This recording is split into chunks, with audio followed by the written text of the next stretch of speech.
The annual Founders Day picnic, in the manicured park of Willow Creek, Illinois, was the highlight of our small town's social calendar.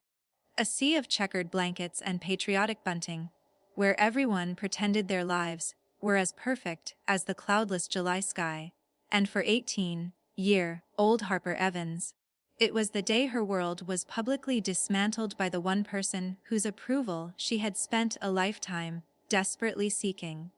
Her mother, Carol, a pillar of the town's garden club and perpetual disappointment factory, who cornered her near the lemonade stand, just as Harper was mustering the courage to announce her acceptance into the community college's criminal justice program. A first tentative step toward a dream she had only whispered to the night sky. A dream of wearing a badge, of serving something greater than the suffocating expectations of Willow Creek. Making eyes at the Miller boy again, Harper. Carol's voice was a sweet, carrying poison that turned the heads of nearby families. Don't embarrass yourself. He's bound for the University of Chicago and you. Well, we need to be realistic. Harper tried to speak, to share her news, but her mother plowed on, her smile never reaching her cold, assessing eyes. Mrs. Jenkins told me she saw you filling out applications for the Police Academy Auxiliary Program. Oh, honey. The sigh Carol released was a masterpiece of theatrical pity. Playing dress up with toy badges is one thing, but a real uniform, a position of respect and authority, that takes a level of discipline, intelligence, and backbone you simply do not possess. Look at your cousin Jessica, she said, pointing across the grass where Jessica, home from her first year at West Point, stood tall and sharp in her dress grays, surrounded by admiring neighbors. Now that is a uniform. That is a future. You will never wear something like that. You will never amount to anything that requires real grit. You're meant for quiet, simple things, if you can even manage that. Each word was a nail in the coffin of Harper's fragile hope, delivered with a smile for the audience. The hot sun beat down, but Harper felt a cold so deep it reached her bones. The laughter of children, the tinny music from the bandstand, all of it blurred into a humiliating roar as she stood frozen. Tears of shame burning tracks through the dusting of freckles on her cheeks, her dream crumbling to ash in her chest under the weight of her own mother's prophecy. That night, in the silent, oppressive house where her father said nothing, and her younger brother looked at her with awkward pity, Harper did not pack a suitcase with dramatic flair. She filled a worn backpack with a change of clothes, her hidden savings from 2 years of babysitting, her dog-eared copy of the U.S. Constitution, and the faded photo of her grandfather, a Korean War veteran she'd never met, but felt a mysterious kinship with. And as the first gray light touched the fields of corn surrounding Willow Creek, she slipped out the back door.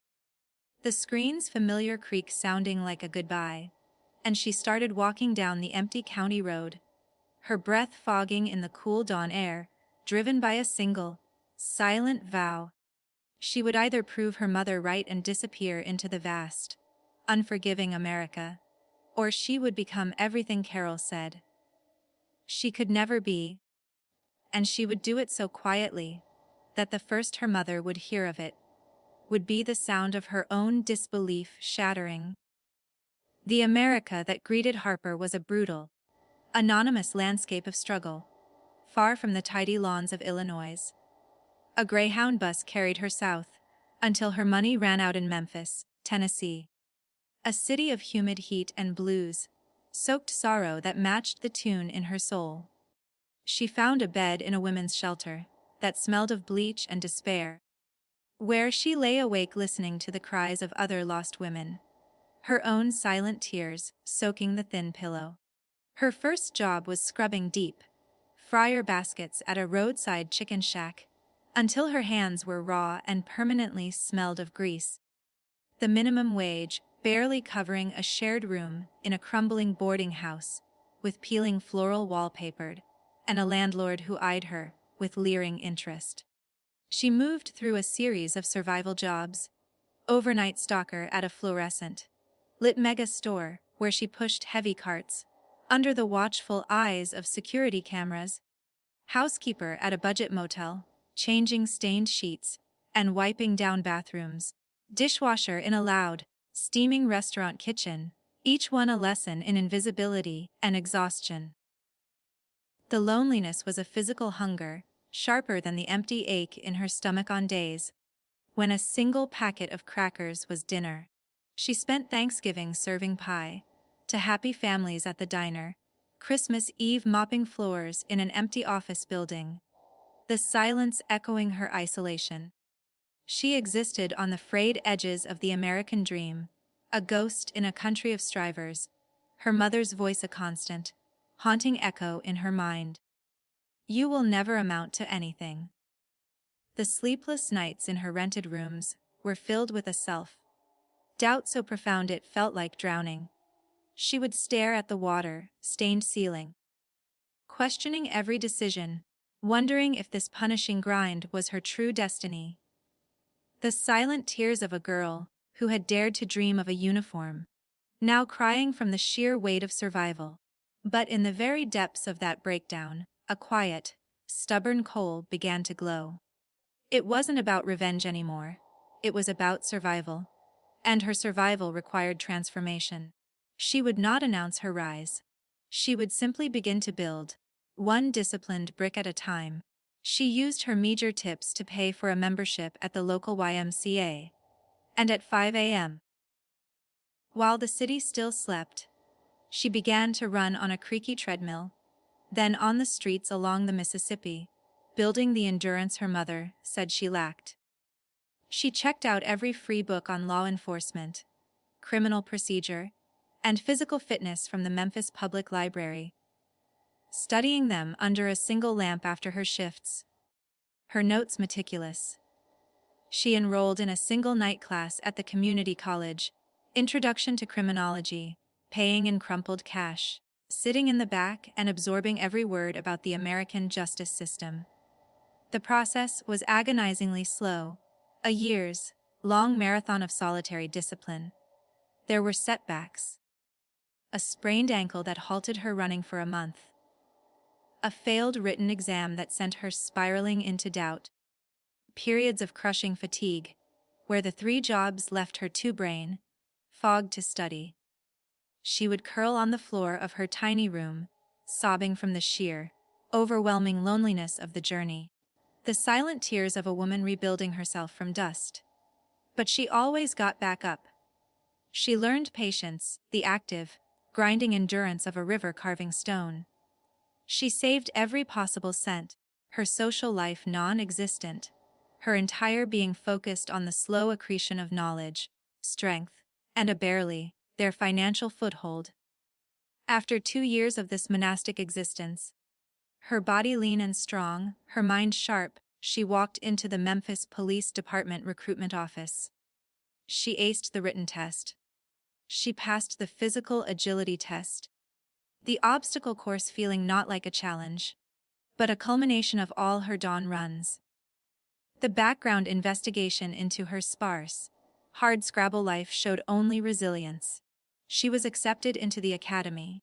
The day she reported, her head shaved into a regulation bob, her body encased in the standard issue PT gear, she felt no triumphant joy, only a profound, quiet certainty. She was leaving Harper, the broken girl from Willow Creek, on the banks of the Mississippi. She was becoming a recruit. The police academy was not a humiliation, it was a harsh, necessary forge. The shouted instructions, the relentless drills on the firing range, the intricate study of law and ethics, the grueling defensive tactics training. It was a system designed to break down the individual and rebuild them as part of a whole. And for Harper, it was a language she suddenly understood. The structure was a relief. The expectations were clear, the standards were high but fair, and success was earned through sheer effort. She thrived. She graduated in the top quintile of her class. Her first assignment was to a tough precinct in Memphis, a baptism by fire into the real America she had only glimpsed from the edges. She learned to walk the beat with calm authority, to diffuse volatile situations with words before they needed hands, to treat everyone, from the wealthiest business owner to the most destitute person sleeping on a grate, with a consistent, professional dignity. The uniform, the navy blue shirt, the badge, the duty belt, was not a costume. It was a second skin, a symbol of a promise she had made to herself, and a commitment she had made to her city. She worked double shifts, volunteered for community outreach programs, and used the department's educational benefits to earn her bachelor's degree in criminal justice, then a master's in public administration. She rose through the ranks, from officer to detective, her sharp mind and quiet diligence solving cases that mattered. She bought a small, neat house in a quiet neighborhood, her first real home. She built a new family among her fellow officers, men and women who valued loyalty, courage, and integrity, who had her back because she had earned it, not because of blood. The revenge was in every quiet, successful day. It was in the respect of her commanding officer. It was in the weight of her badge, polished to a bright shine. It was in the knowledge that she was a respected, powerful female figure within one of America's most essential institutions. She never contacted her family. The revenge was her dignified silence, her absence from their narrative of her failure. It was the life she had built, a life of service and strength, in the heart of an America that had offered her nothing but a chance to work, and which she had repaid with unwavering dedication. The call came on a rainy Thursday afternoon a decade later, not to her, but to her precinct's front desk. A social worker from Illinois was trying to locate a Harper Evans regarding a family matter. Harper, now Detective Evans, took the call in her office, her posture erect, her voice calm. Her father had suffered a severe stroke. He was in a long-term care facility in Peoria. Her mother, Carol, overwhelmed and financially strained from the medical bills, had apparently given the social worker Harper's name as a possible contact. There was no apology in the message, only a brittle request for information. Harper felt a distant tremor. Not of grief, but of finality. She took a crude leave. She did not call ahead.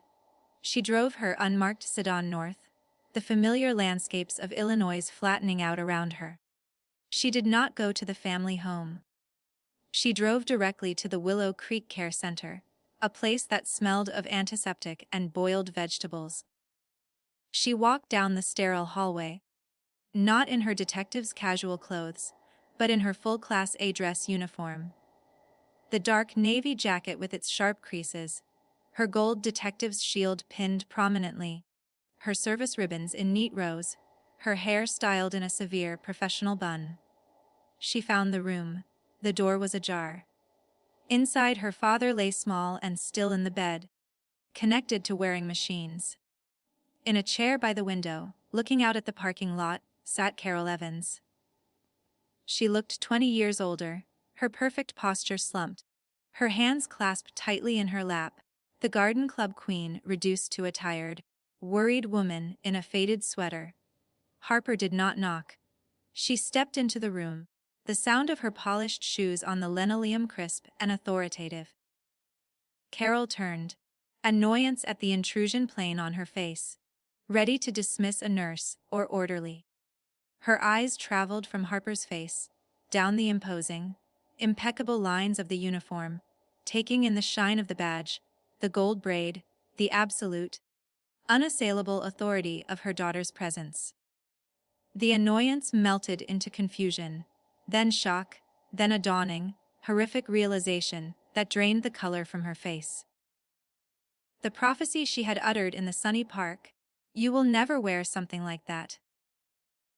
You will never amount to anything that requires real grit," exploded into a million silent, shameful pieces. Her mouth opened, but no sound emerged. Her hands, which had once gestured in dismissal, flew to her mouth. Her eyes, which had once held only cold assessment, welled with a flood of tears that spilled over, tracking through the powder on her wrinkled cheeks. It was a complete, silent collapse, the utter unraveling of a lifetime of judgment in the face of its spectacular, tangible refutation. She saw not just a uniform, but the decade of lonely discipline it represented, the sleepless nights of study, the grit earned in Memphis alleyways and precinct houses, the quiet, towering success built from the very ashes of her mother's disdain. Harper did not speak. She simply stood there, allowing her presence, her achievement, her very being, to be the only statement required. Then, she turned to her father. His eyes fluttered open, cloudy with medication. They focused on her, on the uniform. A light of recognition sparked in their depths. One side of his mouth, partially paralyzed, twitched upward in the ghost of a smile. A single tear traced a path from the corner of his eye into his white hair. It was a look of awe, of regret, and of a pride so profound it needed no words. Harper stepped to his bedside, reached out, and took his limp hand in her own firm, steady one. She did not look back at her mother's quiet, weeping breakdown. The revenge was complete in that silent exchange. It was legal, dignified, and utterly calm. It was the victory of a life lived with purpose and service over a prophecy of failure. She stayed for an hour, speaking softly to the nursing staff about her father's care. Her voice the calm, authoritative voice of a detective used to managing crises. She treated her mother with a distant, impeccable professionalism that was more devastating than any shouted accusation. Before she left, she placed a business card from the Memphis Police Department on the bedside table, next to her mother's trembling hands. Detective Harper Evans. It read, Victim Services Unit. She did not say goodbye. She walked out of the room, down the hall, and out into the Illinois sun. Her closure was not in their apology, which never came, but in her own unshakable self-worth. She had journeyed through the heart of American struggle, and emerged not as a victim, but as a protector. She had answered the call to serve the very society that had once cast her aside. And in that service, she had found a family, a purpose, and a pride so deep it needed no external validation.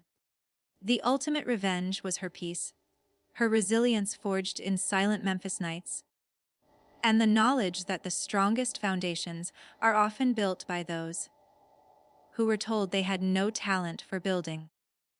That the most respected uniforms are worn by those who were once told they would never deserve to wear them.